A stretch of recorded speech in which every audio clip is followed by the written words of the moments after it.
Welcome to the Metal Pit. Lance Hall here for the Metal Pit, welcoming Sam Spade of the Midnight Devils to the program. I'm doing great, Lance. How's everything going with you? It's going awesome, and I see you guys got some exciting stuff. You got a new video coming out. You've been touring. You're going to continue to tour.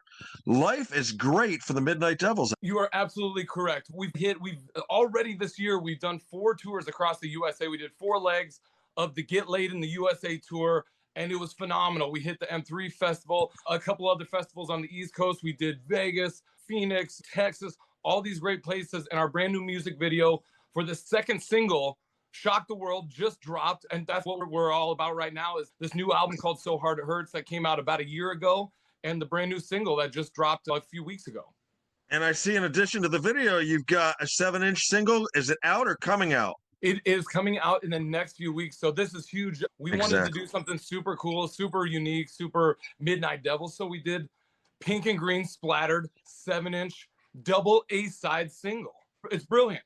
Love it. So this is coming out on MR Records, in the next 2 weeks. So they said that they just got the test pressings in, which is huge for anybody that's ever put out a vinyl release. Having those test pressings is like the coolest thing ever. And then the 7-inch drops. It's got Get Laid on one side, which was the first single, and then Shock the World on the other side. It's brand new artwork by our amazing artist, Livy Ulrichs. So it's the next step. This really cool thing that we're excited. We don't have a 7-inch out yet, so it's now time. It's perfect time. Where do people go to get the single? Go to themidnightdevils.com. We have a shop right there. We're also on Facebook, Instagram, anything like that. We're very active on all our social media platforms. And we're music fans and rock and roll fans. We want to hear from people and hear what they think of it. You mentioned your artist. Libby was her name? Livy, yes. Libby. Does 90% of our artwork, yep. Tell us about how you got hooked up with Libby. Very cool story is that we were playing in our hometown in Lincoln, Nebraska. It was like a big tour homecoming show. And we went over to a bar across the street from where we were playing at just to say hi. And we ran into Livy. And Livy was like, "Oh my gosh, you guys look amazing." So the band's standing there at a bar in Nebraska, if you can even imagine this, like moments before going on stage, decked out completely full glam. And Livy was like, "I love this." So we met that night and our brains just started working together. And her artwork seems to complement our ideas so well that it's this really cool match that we have. I can give her an idea and she can completely come up with that in a graphic art. Awesome. Talk about the video for Shock the World. So give us a story behind the video. The video was shot Cincinnati, Ohio, 2024. We did a big show there called Kenny Ozfest. And if anybody knows rock and roll in Ohio or in that area, Kenny Oz is like one of the dudes that just is a fan and does great stuff out there. He throws a festival every year in December. We headlined it last year, sold it out. And I thought, man, this is too cool of an idea to not just have a video camera follow us around and shoot all the madness for what should be our next single. And that's exactly what it was. Everybody was there. The party was insane. We got big, giant, like 4-foot pink and green balloons with the Midnight Devils logo. And we pushed them out over the crowd and everybody just lost their minds and it was perfect. That's awesome. The thing I noticed is you got all ages there. You got the little kid on his dad's shoulders, the earmuffs on, and you got young, old, everybody there out to see the Midnight Devils, which must be really cool for you guys to get that big cross-section of audience. I think it's awesome. I think it's incredible because not only that, when we're in Nebraska, my stepkids come to the shows and absolutely love it. And they think it's the funnest thing ever. So I can see the excitement and the passion and that young attraction to what is rock and roll and that freedom and that creativity. So I see it in the kids coming up. I see it in the kids starting to play guitar. We went on tour earlier this year with a group of 21-year-old dudes called Fatal Attraction. And it was like passing the torch of what we've learned being on the road almost 10 years now. Can you believe that? 10 years in the Midnight Devils. It goes by fast, doesn't it? So it's almost no wonder we got fans that have started with us, people telling their grandkids and stuff like that about the Midnight Devils and how much fun the show is. So it's this thing that's grown into not just glam rock or sleaze or anything like that. We're trying to break the boundaries and bust the thing wide open. Give us a little behind the song on Shock the World. Yeah, Shock the World was written. It was the last song we wrote for the third album. The third album produced by Rick Browdy, Cher Ross from Vixen, Bam Ross from Dogs to More. Rick worked with Ted Nugent. He did Double Live Gonzo. He did produce the first Poison record and came out of retirement to do this album with us. Shock the World was like, we had 11 songs ready to go, and Sniper's like, "I got this riff." I was like, that's too cool to not use. I think like our session starts tomorrow and I'm just going to write it. I wrote the fastest song I'd ever written, like thinking this will just get us through with the words, right? And then it turned out to be this really cool song and really simple and spoke to me on so many different levels. That's awesome. Your comment just prior to this sort of led me into a line of questioning that I had for you, where you talked about going out with Fatal Attraction and you passed on knowledge of what you guys have learned from 10 years of being in a band, being on the road and stuff. What's a couple things that you've learned to do that's important to do that people might not think of? The obvious thing is rock hard and be out there and take care of your own stuff. Give us a couple of minute things, the details that you've learned. Yeah, easy. As a singer, my thing is like I always have to be drinking water constantly, stay very hydrated, stay very conscious of how much food I'm taking in to make sure that I don't if the Midnight Devil shows are so energetic and we just throw it all on the line there and really it's like swinging from the rafters. But when you do that consistently day in, day out, I have to make sure I eat every day. I make sure I sleep every day. I sleep the right amount of time or else my voice will blow out. I have to drink tea every night. I do all those things to prevent or just to be able to do the show night in, night out. And that's my biggest thing is consistency. How many nights in a row can I go completely ballistic and host this party without fail or without my voice going under? That's always my biggest concern. And being the singer of the band, that pressure is on your shoulders. And growing older as a musician and as a guy in a band, as a singer, you really got to make those steps to protect your voice and to protect your craft because everybody's depending on you. Definitely. And you're up there playing bass too, which is a fairly heavy, bulky instrument. You got to be in shape to do all that, Sam. Yeah, dude. And that kind of goes along with a lot of the backstory, the lore of the Midnight Devils. All three of the guys in the band don't drink. So we all got sober at different times, and it's not something that we had planned. It's something that was forced upon us, Lance. We had some extenuating circumstances, some bad stuff, hospitals, jail, all this stuff that made us get sober. So for me, it was a thing of I got sober, I got out of rehab, and I wanted to find something to replace drinking. For me, it was working out. I love running. I just went out and did 3.5 miles in the Nebraska heat today. It's that drive and that, how do I overcome that mental block? Okay, I don't want to do this. I got to do it though. And so it's a really cool thing but there's also this very driven side of me that wants to know that no matter who we play with or how old we get or whatever happens, that I will always put on the best possible show, bar none, against anybody that I stand on stage with. And I take that personally as going into battle every single day. Do you find it important as you're getting a little bit older and normal wear and tear? Yeah. The pacing of the shows. A lot of the tours and the shows that we've done, we're supporting other bands. So you wouldn't get a full 90 minutes. You get 45, 35, 20 minutes. In those situations, I don't have to pace myself at all. So it doesn't even cross my mind. I can go 110% for 45 minutes straight and not even think about it. Now, when we get into a 90-minute set, that's when we have to start rethinking the way our set lists are put together. And so there has to be like these dips and these valleys so that we can come out of them and hit the mountains and the climaxes. So it's like you strategically pick and place the songs in your set list. Give us a couple of things that you've learned not to do over the course of the last 10 years.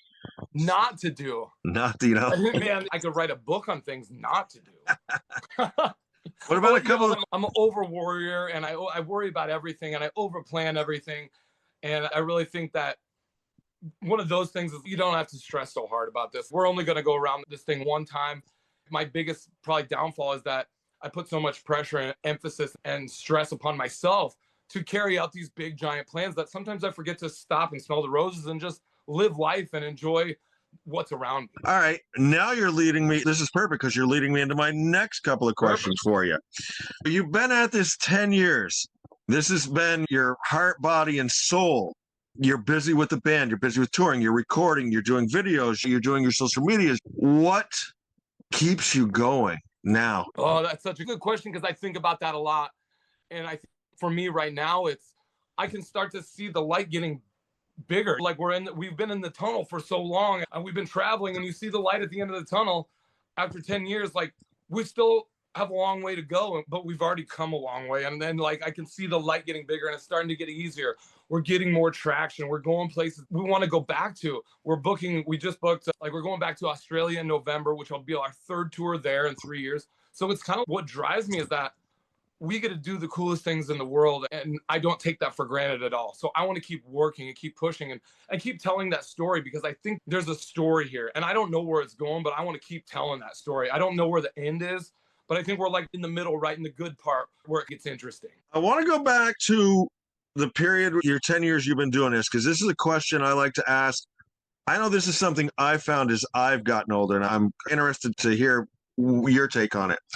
Do you find looking back a lot of times you wish you would have listened to your gut more, or are you a guy that listens to his gut? I do. I really do. I will overanalyze, like I said, and I will overanalyze every situation. And sometimes I just need people around me to talk me through stuff. I don't think there's a lot of regrets. I don't have a lot of regrets of where we've come over the last 10 years. I don't think we've made big mistakes over the last 10 years. I think that the Midnight Devils have done this all and done it without management. Like we manage ourselves. We've done it without big record labels. We picked and chose and really created this thing all by ourselves. So there's no playbook and no manual on how to do it and how to do it. We've just been like learning as we go. I think that's the best way to describe it. My whole thing right now is I can't compare myself to other bands. So I don't want to compare the Midnight Devils to anybody else out there because our story is so different and this band is so much more than any other band. So I don't regret anything. And I really just, once I know what we need to do, like we talk about it, we have all these discussions and then we put it into practice and make it happen. It's really that easy. School of Hard Knocks. Yep. I agree. Coming out of Nebraska, your look, your sound and everything, it's definitely unique. Your approach to everything. And you can tell you guys have an incredible work ethic behind everything that you put into it. And that's got to be incredibly satisfying when you look back on it. It is. It's hugely satisfying. But I think the best part is to not rest on what we did in the past. Like, I love that. I love having that to back up anything that we're doing right now. Here's a really cool thing. Today in the mail, we just got a big package of CDs that shipped over from Australia. Our Records has re-released the first and second Midnight Devils album and taken them from a digipack format because we didn't have enough money to put them in hard shell cases. And they put them in jewel cases. And so the second pressing of our first and second CD arrived. Nice. It's so cool. And it's just like nobody really cares except for like musicians and nerds and stuff like that. But to me, it's a really big deal. It means we sold out of one and we've upgraded. And now it's in such demand that we had to get a second pressing. It's a very cool thing. Give us a little background on how did you get hooked up with MR Records? Yeah. Oh, another killer question. Just dynamite. We had been, when we started doing this record with Rick and Cher, we knew that we needed something. We needed a little bit of help. And we didn't know who. We just needed a label. We needed somebody to have our backs. But we needed somebody that wasn't going to screw us over either, or take half of our money, or just leave us out in the wide open. And so we got a bunch of offers from a bunch of people and a bunch of really terrible contracts. Even Frontiers Records, like the biggest rock and roll label in Europe or whatever, was like, you guys are too glam, you're too wild, we don't like it, we don't understand it, it's not for us. And I was like, okay, no problem. That's all I need to hear. And with MR Records, we had been talking with them, and they were big Kiss fans too. And so we all had the same ideas, and they were two guys that were upstart label that just had the same vibe that we had. We were headed over to Australia for a tour right when the record was coming out, and it just all lined up perfectly where they offered us a contract, and it was really great. And we thought, let's build something. This is my whole thing with the Midnight Devils, Lance, to be 100% honest with you. It's like, we've been screwed over so many times, and we've been told no so many times that, okay, if you're going to tell us no, that's fine. I'm going to still do this. So I'm going to figure out how to do it by myself. I'm going to figure out and talk to the people that I need to talk to grow this band, but I'm going to do it by myself. So we talked to, like, we wanted a record label. Cool. Let's get a record label that's just starting, and we're going to make it into something. It's going to be the Midnight Devils record label. That's it. We're going to grow this thing into a worldwide thing, just like the Midnight Devils did. Our booking agency and stuff like that. We just pulled a guy. We've done all our own booking because I don't trust anybody. And so now it's like we're building something that's just completely ours. And that's the other thing. When you said you were self-managed and everything and avoiding booking agencies and stuff, I'm looking at places you played. You talk about going back to Australia for the third time in November, Japan, Yeah. UK, Norway. Yeah. How do you take care of the logistics on all that then? It's tough. It's tough. I have it all written down in right here in the basement. It's just like the work ethic, but I'm learning as I go still. So it's really cool and really interesting to me. How do we do this? How do we make it better? The Norway thing was a huge thing that we added on at the end of a tour. So a tour was completely booked. Norway booked us. So we had to jump from England into Norway and hang out in Norway and drive to the gig because it was in this small little town. So it is kind of like all these weird unknowns. And you just, once you get there, we've done so many crazy things like driving overseas and driving in foreign countries. And it's just, what else can we possibly do? And I think we're really seasoned and really good at just getting through these crazy situations and making the best of it. Definitely. You haven't had any horror stories like I'm sure you've probably seen Anvil, the story of Anvil. They show up at a gig and nobody's there. Tons. Really? We've had tons of horror stories. The whole career on the Midnight Devils is based around horror stories, I think. But that's cool. And that's what people want to hear. We're not perfect by any means. Like, we just have all these crazy things that happen to us. And it's the definition of rock and roll and the way it should be. Yeah, definitely. Give us a little background on the band. I like this. It's three guys against the world, right? Yeah. Let's start with a drummer, Jimmy. Tell us something. Give us a little tidbit about Jimmy. Yeah, Jimmy wasn't the original drummer of the Midnight Devils. We had a guy that was in before him, and we did our very first tour down to Rocklahoma. This was a big deal. Midnight Devils playing in Rocklahoma. Our first EP came out. It was a 5-song CD. It was the EP of our first album. And we were ready to go to Rocklahoma. We're like, this is going to be great. This is going to be great. And then the drummer, like halfway through in the middle of the tour, quit and had a really bad drug problem. He played a show in Kansas City, walked off stage, and I never saw him again. And so I called up Jimmy. Like, we went home just devastated. We're not going to get to play Rocklahoma. This sucks. I can't believe it. Like, we're losing all this because of this one guy. And somebody says, Jimmy might be interested. And I call him up. I never met him. I met him one time, but I didn't know him. I'd love to do the tour.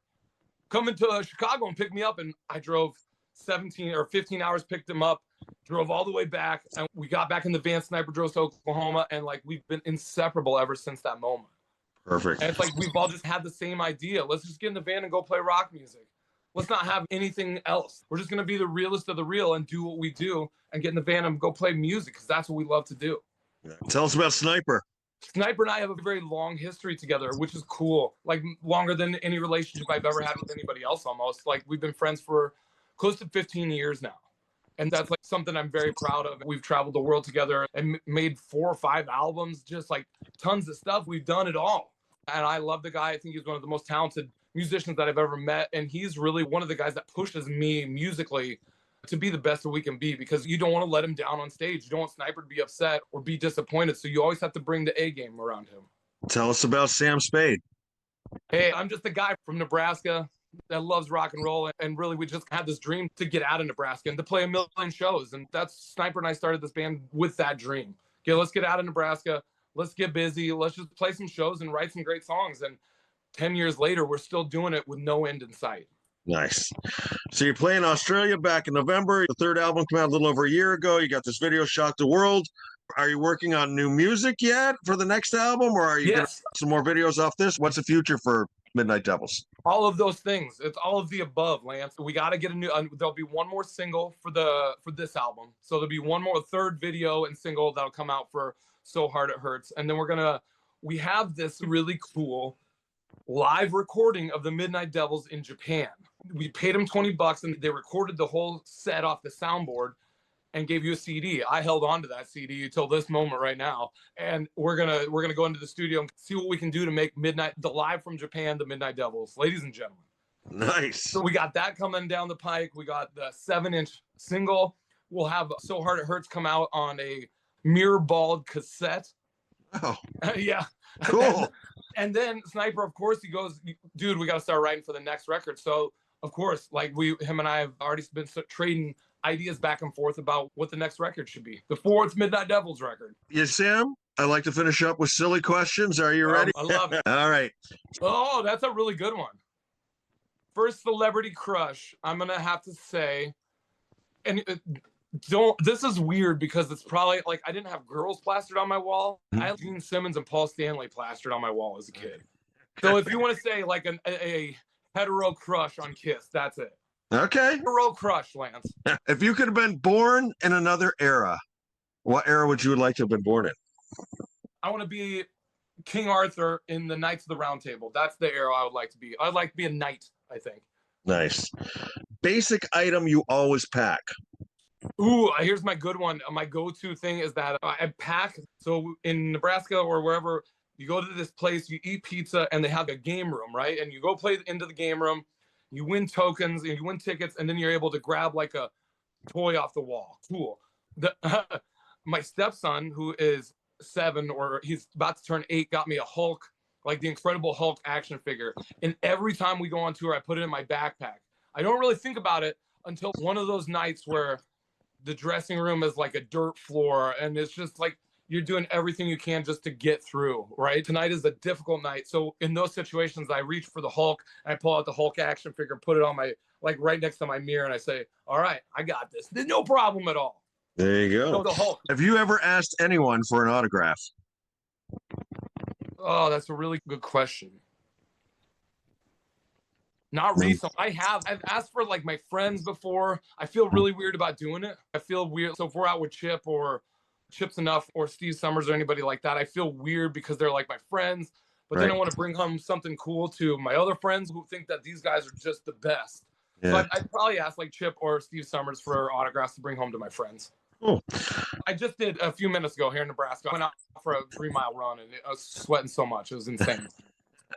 Favorite part of the playground? Curly Q slide. Is there a game show that you've always been a fan of that you would love to be on? Family Feud or Price is Right. Oh, Family Feud would be fun. That'd be really fun. Your own. Yeah. We just saw them in concert the other day and they were absolutely stunning. Good stuff. Over hard. If there were to be a biopic made of your life, what actor would you pick to play you? And it's your movie, your life. You can pick anybody. Liam Neeson. Badass. Badass. Sam, as always, a true pleasure talking. We've been talking with Sam Spade, lead vocalist, bass player for the Midnight Devils. Just check out the new video, Shock the World. It's on YouTube, 3rd album, So Hard It Hurts. I'm assuming you can go to themidnightdevils.com and order that there as well. Go there. That's your one-stop place. That'll direct you anywhere you need to go. For everything. You got the YouTube channel up. Any other socials I'm missing here? All of them. Instagram. You name it, you're there. Right. Sam, always a pleasure to talk to you. I wish you well on everything that goes forward. May all the shows be sold out and your travels be safe. Thank you, Lance. I appreciate it. Thanks for having our backs for so many years, dude. It really means the world to me. And it's a good time. All right. Take care, Sam.